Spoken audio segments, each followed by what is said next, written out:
Hello Internet, I'm the Disney Brain, and welcome to the DCOM review, and quite frankly, one of the harder ones we'll have to make for several reasons. So, with Descendants 3, we receive one last adventure and one final send-off for one of the bigger DCOM franchises in recent memory. It's a franchise that never struck me as a great idea initially, mainly aesthetically, but then, director Kenny Ortega and his team showed promise in their first outing and delivered big in their second. They rooted their narrative in surprisingly clever socio-political metaphors that forced their characters, both the evil and the good ones, to grow and change, and in doing so, they adjust their at-first limited perspectives. Like, you just don't see this out of most DCOMs, let alone most recent ones, save zombies. Wasn't a perfect movie, but I'm just glad Paul is finally getting to direct a sequel off a film he started with. Surprisingly, that's never happened before. But that's all for another time. Right now, we gotta talk about Descendants 3. Because while it looks and feels like a Descendants movie, I'm sorry to say that it's largely a disappointing mess, and here's why. You don't really need or want me to cover every single detail of the plot, so let's just jump into the meat of everything. And since it is still a musical, we'll start with the music.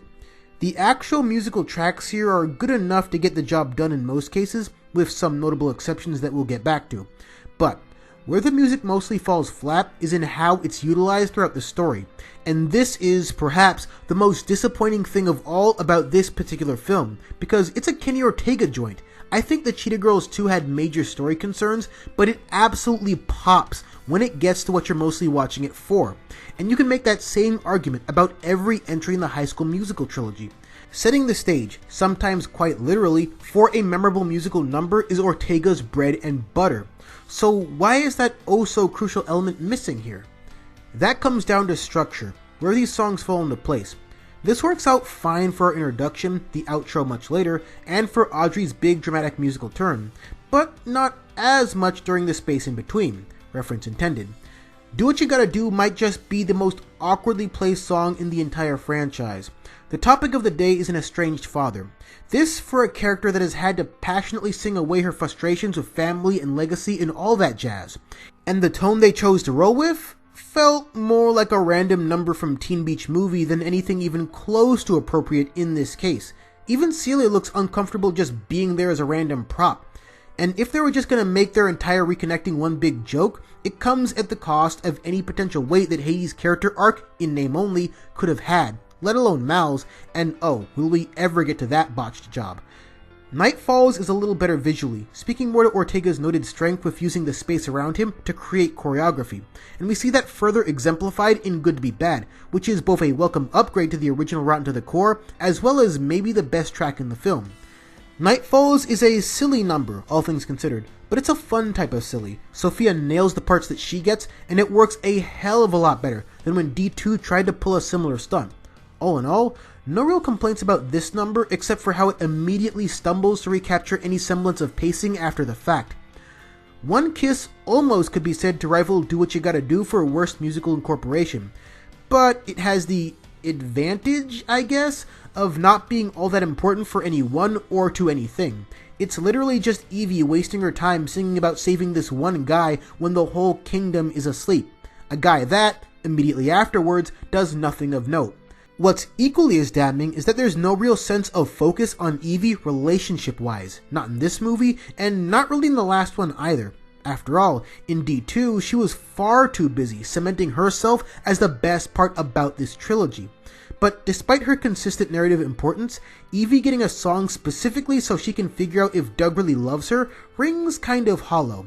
Nothing is done with this before or after to give it any weight or significance, which could be called the running theme for this movie, considering that it kind of forgets how to handle the other much more important narrative elements embedded into the story.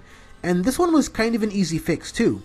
If you presented the song as a series of memories mixed in with dreams Evie has had about her and Doug being together, you can just say she was thinking the whole thing, just like Mal did last go round. Then, you avoid wasting even more time that could have been spent tracking down Audrey, which the movie seems to think is an urgent matter only about half the time. We'll talk about My Once Upon a Time when we dig into Dove's contributions to the film, but before we talk about her, let's dig into the other characters. So the big new addition this time around is Celia, the daughter of the man famously known for having friends on the other side. And you better believe the movie reminds you of it too. But unlike Uma in D2, or the very concept of VK incorporation in D1, the movie can't find any new dimensions to add with Celia, so all she can do is be there to rep Princess and the Frog and not much else. Would have made for a much more interesting film if her connection to Hades meant something beyond plot needs to happen, but no, she is literally just along for the ride. Doesn't even make any positive, lasting marks on the soundtrack. And all this is made all the sadder when you realize that if we needed a character to just be, we could have had Lonnie instead, still riding high from how much ass she kicked last time. But sadly, her actress was committed elsewhere, so that never would have been viable. But man, did they ever do Dizzy dirty in this one. The VK, who perfectly symbolized the central idea D2 built towards, finally gets to live out her dreams. I mean, technically she got an invite at the end of 2, so why she had to wait this long is anyone's guess. But her big contribution today is babysitting. Yep, that's it. She was better off on the aisle, honestly. At least she got to matter there. But really, nobody who ain't on the poster had a chance in hell to shine here. Nobody except for Harry Hook. He legit makes this movie his playground. He was good in 2. He steals every scene he gets in 3. By far, the breeziest acting performance maybe of the entire trilogy. It reminded me of how much fun Brandon Michael Smith was clearly having in another much better movie. And for that matter, Gil is pretty good here too. For a film series that often forgets the males exist, something they explicitly highlight at one point, we got some pretty fun dynamics from the boys here. All except for Ben, who gets to tease us with beast mode before contributing about as much to the plot as Dude, the talking dog. No, really. His agency is shot here, completely tossed aside, despite being a whole king. Jay and Carlos are usually solid in their roles, and here is no different, maybe even a little bit better, but as per usual, they're treated as supporting characters. But speaking for a bit about the real stuff, the stuff that's way more important than this movie or any movie, this moment was something special. I didn't buy into the haphazard way they threw Carlos and Jane together at random in 2, but seeing as how they did, this ended up working much better with another movie's worth of development. If only I could say the same thing about another slightly more important dynamic. But getting back to the serious matter at hand, this was the hardest part about making this review. Giving this movie our signature closer look reveals so many problems, many of which we've yet to discuss. So it honestly feels pretty horrible to be this critical this soon. Now, I won't lie to you all and say I was a big fan of Cameron's work. Doesn't make his passing any less tragic to me as far as I'm concerned. But for all the people that are his fans, I wanted this to be a special moment for them. I wanted this project, with all the potential in the world, to be his best one. And I wish I could say that it was. But I believe it would be a disservice to his memory to run away from my genuine thoughts and feelings, because his memory is more important than any movie. Switching gears to a much less heavy topic brings us to Pseudo Queen Audrey. While her big villain song has a nice touch of flow to it, it's not terribly in line with what we know about Audrey as a character. I mean, we come into this movie with the understanding that she is Sharpay Jr. and Ben is Troy too. There were no angels on her shoulders. She was never actually all that good, and she never hit it either. She was against the VK program in 1, firmly against it. If anything, it's a wonder she didn't just make a deal with Uma to help carry out both of their revenge-based plots.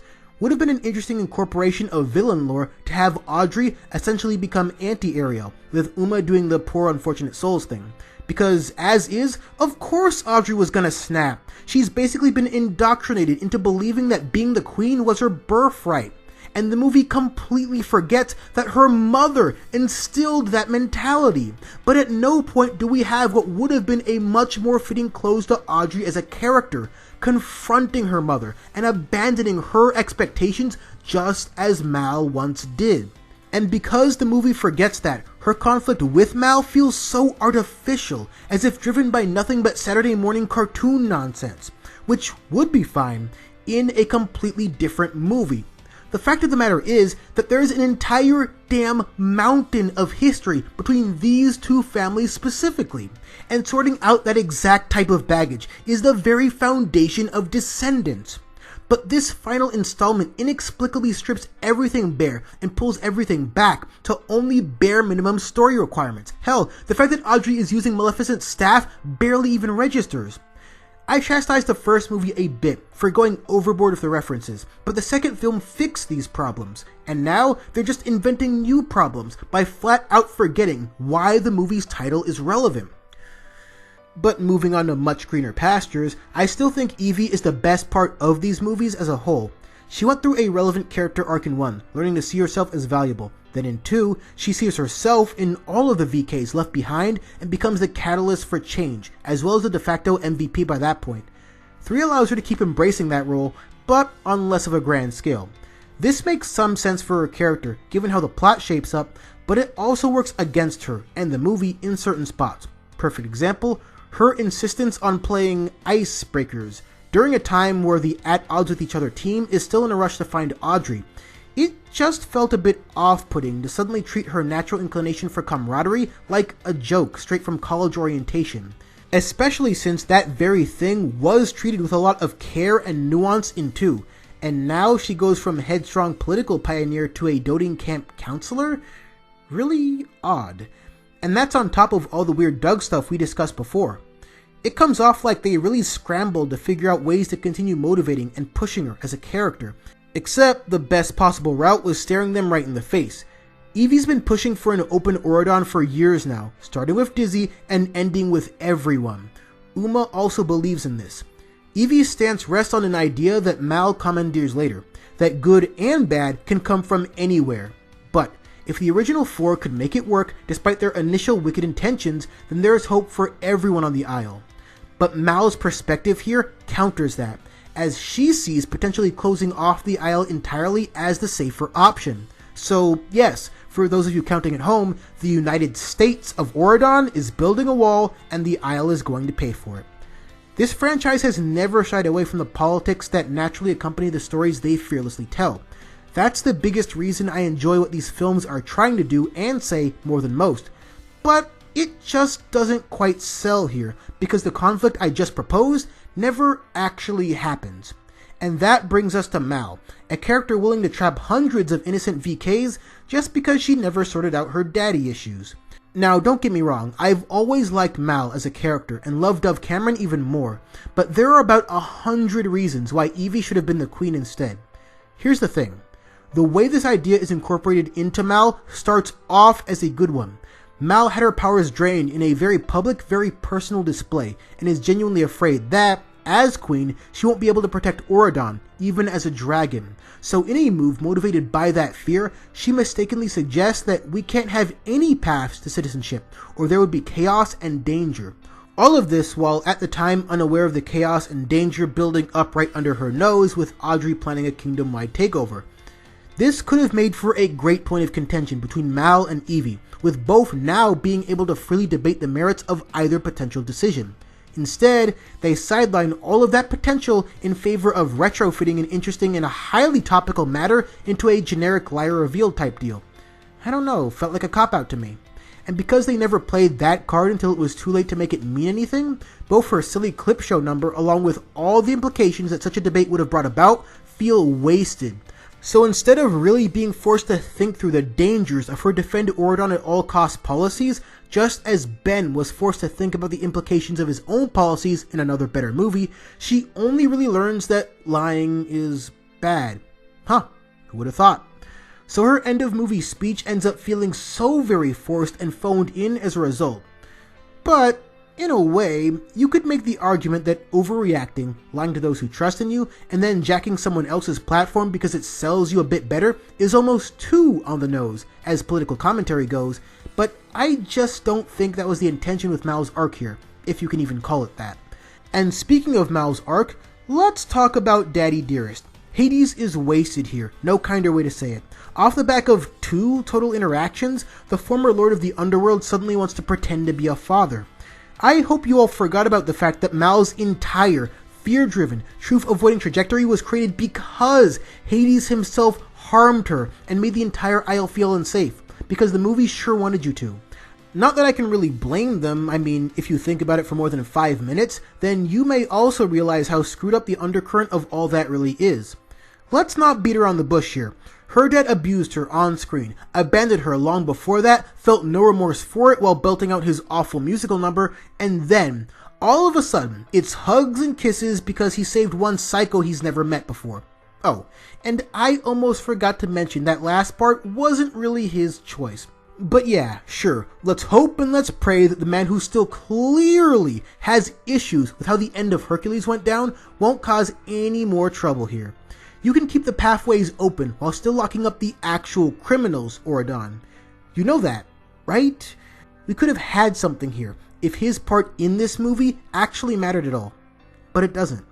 It's as hollow and as void as anything else this movie dips into, to the point where I wouldn't be surprised if vital scenes ended up cut, just to keep the runtime under 2 hours, which is extra hilarious when you think about all the scenes that function only as filler to eventually obtain the unearned resolution.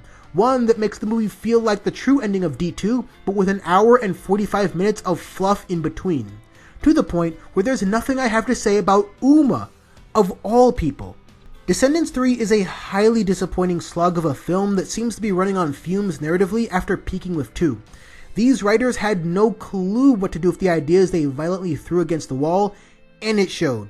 Now, that's not to say that there's nothing to like here, and it's certainly a far cry from some of the actually horrifyingly bad DCOMs out there. The cast is still great in this, as far as the energy and passion they bring to their roles. And I don't know how this script made it through the proofreading process, but these guys never shortchange you on how much they still love being there. Even Chad, who was a cancer in this movie, was still giving it all he had. All of it felt genuine, felt real, and that's an impressive level of energy to maintain over the course of a trilogy, especially when the teleplay is nonsense but it's your job to sell it. I really do like most of the cast quite a bit, and I do hope they can all find success in future projects. And while I think the songs aren't very well utilized at all, or even sensibly toned in some cases, I won't fault anyone here for enjoying the soundtrack. Although, I'll always favor D2's soundtrack myself, as well as just D2 in general, no surprises there. Your mileage will obviously vary on that, but taken on their own, several of these songs really do work. I just wish the music could have done a lot more than work as individual parts. And the other good news is that if you're a fan of the Descendants aesthetic, there's plenty more interesting design choices here. All in all, what more can I say? It would have been real special if this movie could have been real special. And the sad part is, it's not like all the concepts they had built up to just ran dry. The way the movie ends is something they must have been planning for years, and the literal breaking of barriers fits right into what they've been telling us since 2015. But the path getting there is a muddled mess of a thing, with pacing issues, tonal concerns, character motivations and convictions getting lost in the shuffle, characters that should matter but don't, characters that need to matter but still don't, and characters that don't need to be there at all but still are. I don't hate this movie at all, but for the conclusion of a story this ambitious, after everything 2 did and did well, choppy teleplay off the back of an underwritten and under-edited script just doesn't cut it. Things Ortega never gets wrong. He tripped up on here, in my opinion. So even without the extremely tragic events looming over this movie's premiere, it's hard to not feel a little saddened by it. Some of you might still enjoy it way more than I did, and that's great. I don't make the tough reviews to rain on anyone's parade, especially this time. But I just can't bring myself to overlook all of this. I just hope we'll be able to have a more positive conversation about continuing the social narrative when Zombies 2 comes out next year. But until then, thanks for watching.